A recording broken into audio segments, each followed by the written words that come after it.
আবাস যোজনার বাড়ি নিয়ে দুই ছবি এক জেলায়। পূর্ব মেদিনীপুরের পাঁশকুড়ায় সরাসরি মুখ্যমন্ত্রীর নম্বরে ফোন করে বাড়ি পেলেন বহু বিজেপি নেতাকর্মী। প্রশাসনের দৌড়ে দৌড়ে ঘুরে আবাস যোজনার বাড়ি মেলেনি ষাটোর্ধ্ব তৃণমূল কর্মীর। শহীদ মাতঙ্গিনী ব্লকের ঘটনা। সরাসরি মুখ্যমন্ত্রীর নম্বরে ফোন করে পাঁশকুড়ার বহু বিজেপি নেতা কর্মী আবাস যোজনার বাড়ি তৈরির টাকা পেলেন। তালিকায় রয়েছেন বিজেপির পঞ্চায়েত প্রধানের ভাসুর, পঞ্চায়েত সদস্য সহ আরও অনেকে। পরিষেবা প্রাপকদের দাবি তৃণমূলের আমলে পক্ষপাত হলেও এক হাউর পঞ্চায়েত বিজেপির দখলে, তাই তারা সুবিধা পাচ্ছেন। পাঁশকুড়া ব্লক তৃণমূল কংগ্রেস সভাপতি সুজিত রায় বলেন, মুখ্যমন্ত্রী রাজনৈতিক রং দেখেন না, তাই প্রাপকদের বাড়ি পাইয়ে দিয়েছেন। বিজেপির দাবি মুখ্যমন্ত্রী সবার, রাজনৈতিক পক্ষপাত দুষ্ট হওয়া মুখ্যমন্ত্রীর কাজ নয়। ওই যে মুখ্যমন্ত্রী সরাসরি মুখ্যমন্ত্রীর সঙ্গে কথা বললে যে একটা বাড়ি আমি শুনলাম, তো ডাইরেক্ট আমি ফোনও করেছিলাম, তো দেখলাম,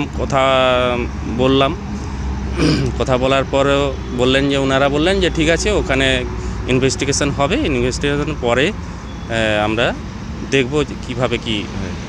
তাই বলে ঠিক আছে, ওনারা একদিন এলেন, আসার পর সব কিছু ইনভেস্টিগেশন করার পর আমার নামটা এন্ট্রি হয়।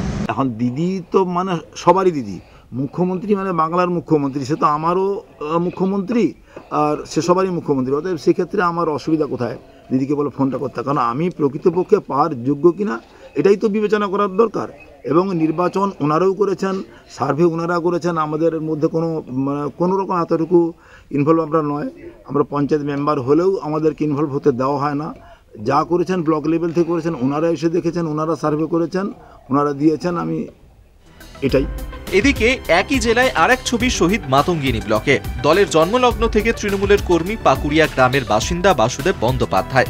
বাংলা আবাস যোজনা কিংবা বার্ধক্য ভাতা কোনোটাই পাননি বলে অভিযোগ ষাটোর্ধ্ব এই মানুষটির।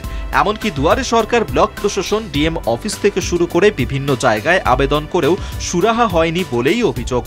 একটাই আবেদন, শেষ বয়সে তাদের মাথা গোঁজার ঠাঁই যেন একটু পাকাপোক্ত হয়।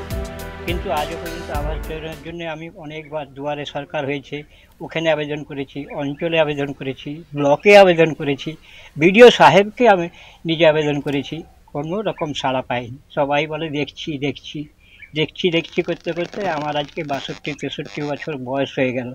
আর আমি কি পেতে পারি? বার্ধক্য ভাতাটাও পেতে পারি না। এটুকুনও তো আমি পেতে পারি। একই জেলায় দুই ছবি স্পষ্টভাবেই বুঝিয়ে দেয়, প্রশাসন একটু তৎপর হলে সরকারি সুবিধা কত সহজে পৌঁছে যায় মানুষের কাছে। কলকাতা টিভি।